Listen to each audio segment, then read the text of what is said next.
Hi, I'm James Van Newkirk. I'm an on-the-job trainer specializing in interior systems with the Ohio Carpenters Apprenticeship. And today I want to take you through a lesson in how to rip a sheet of drywall using your tape measure as a guide. There's many different ways that we can rip drywall, but using your tape measure as a guide is the most common way that we do it in the field. And so there's a few things that are really important to go over to understand how to accurately and cleanly rip a sheet of drywall down. Number one, most important I feel, is how to hold your knife blade to the blade of your tape measure. Number two being how you pinch your thumb and forefinger over the tape itself. Number three being making sure that you don't push your knife too deeply into the drywall as you go down the sheet, scoring it. All we need to do is score the face paper to weaken the sheet. And number four being keeping your hands perfectly in line with each other as you go down the sheet. As you move your hands one way or the other, you're essentially starting to scribe an arc, which changes the number and the dimension of the sheet that you're trying to cut. That leaves you with an inaccurate cut and more work to do and possibly wasted material if you have to recut your sheet out of another sheet. So let's look at these things a little bit more closely. So as far as holding your knife to your tape blade, take my knife in my hand. I'm right-handed, so I hold it in my right hand with my index finger just to the side of the blade, and I like to hold my knife to the outside. You can hold it to the inside like this. I prefer and I feel most comfortable with it on the outside. I won't say that it's wrong to do it the other way, but this is how I'm most comfortable. And this is what you have. You have your knife protruding just past your blade of your tape, just enough to be able to let your hand and your knife slide across the sheet. Now the next most important thing is making sure that you've got a good pinch point on your tape. Many people I've seen have their thumb kind of splayed out along their tape, and that doesn't create a good pinch. That allows your tape to slide around and your fingers kind of move as your skin moves and your gloves might move. What you want to do is you want to have a good pinch in between your thumb and your index finger so that that tape's not going to slide away from where you have already determined it needs to be. And with these two things right here, that is major in making sure that you have a good and clean cut on your drywall. The third thing being that we need to not jam our knife into our drywall. When you find yourself trying to jam your knife into the drywall, cutting as deep as you can, when you're pulling that scribe along the face, that causes more room for problems for your hand to want to pull away, for you to want to create more stress on your tape, and your tape could walk out from between your fingers if you don't have a tight enough pinch on them. So you want to just score that paper. You're just trying to break the plane of that paper and create a weak point in the sheet.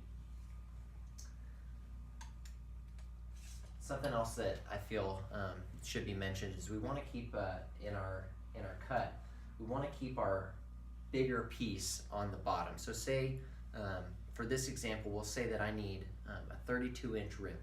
I have a 4-foot butt of drywall here. Now, to achieve a 32-inch rip, what I want to do is I want to measure up from the bottom up 32 inches. That's going to leave my larger piece of drywall on the bottom. So when I'm breaking the sheet along the line that we scribe, I'm just going to have a 16-inch piece of drywall on top that will break, and I'll move that and I'll set it off to the side for whenever I'm going to use it later. But we're going to keep our bigger piece on the bottom. So let's actually put this into practice. I'm going to pull my tape up. 32 inches is what we want. That's what I want, just for this example. I'm going to take my knife and I'm just going to make a small little indentation in the board. So now I know that's my 32-inch mark. Set my knife in that little indentation and I bring my fingers down. Now I'm exaggerating here. I'll hold my tape up a little bit past it, and I'm just bringing my fingers down till my index finger rests on the factory edge of the board.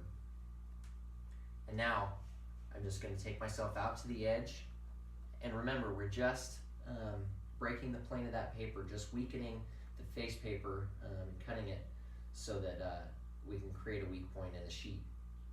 And now I'm just going to gently and smoothly bring my tape across the drywall.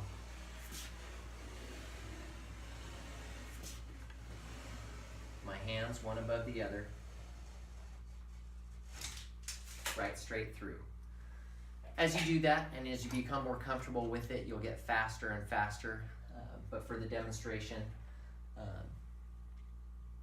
I went through it a little bit slower. Now, we have a line across our sheet that we just scribed. I didn't jam my knife into it and cut all the way through this sheet. It's a 1/2 inch sheet of drywall. I didn't cut all the way through all 1/2 inch of it. All I did was score that face paper. Now what we need to do is break the sheet.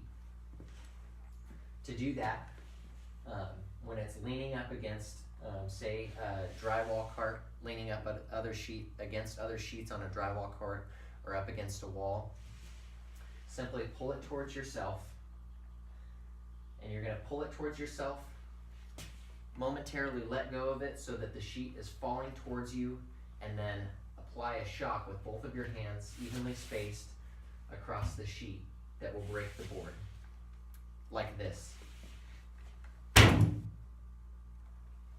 And there's a catching motion that happens with that as well.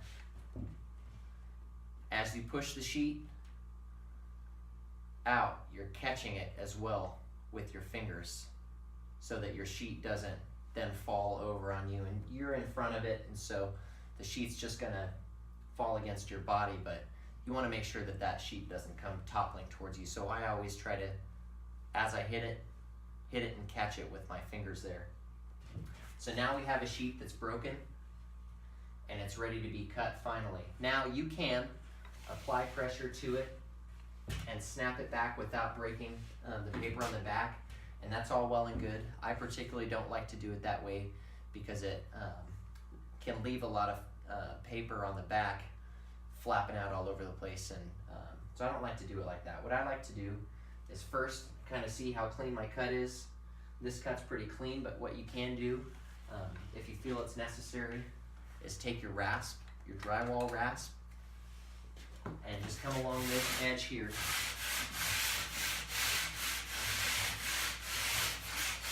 Rasp down that edge,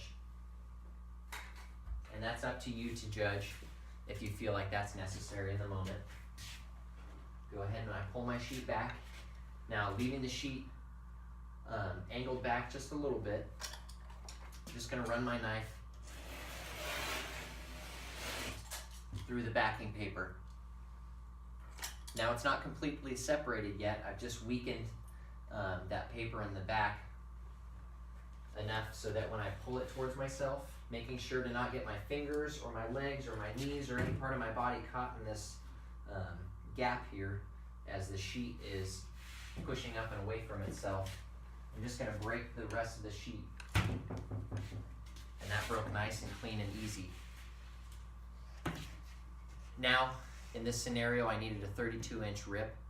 So I'm going to take this piece, I'm going to set it off to the side. Maybe I have other rips. Maybe I've been making consecutive 32-inch rips and I have all my 16-inch rips laying off to the side. I'm going to go take this and put it wherever I need it. Easy to take that 16-inch rip and move it over off to the side. Now I have my 32-inch rip ready to go. I can take it and pick it up and go put it in place where I need it.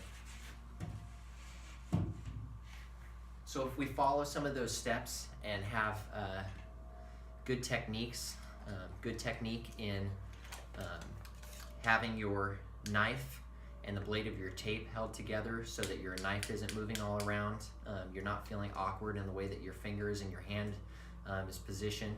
If you have a good pinch point between your thumb and index finger on your tape measure, keeping your tape at the desired length that you need, making sure that you're not jamming that knife deep into the drywall. You're not getting squirrely with it.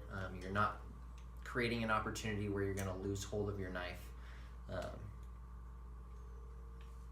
You're giving yourself better chances of cleaner cuts, more consistent cuts, and accurate cuts over and over as you do that, and as you maintain keeping those same techniques in practice. So I hope this was helpful to you. I hope that you can take this and run with it and be productive and put quality work in place.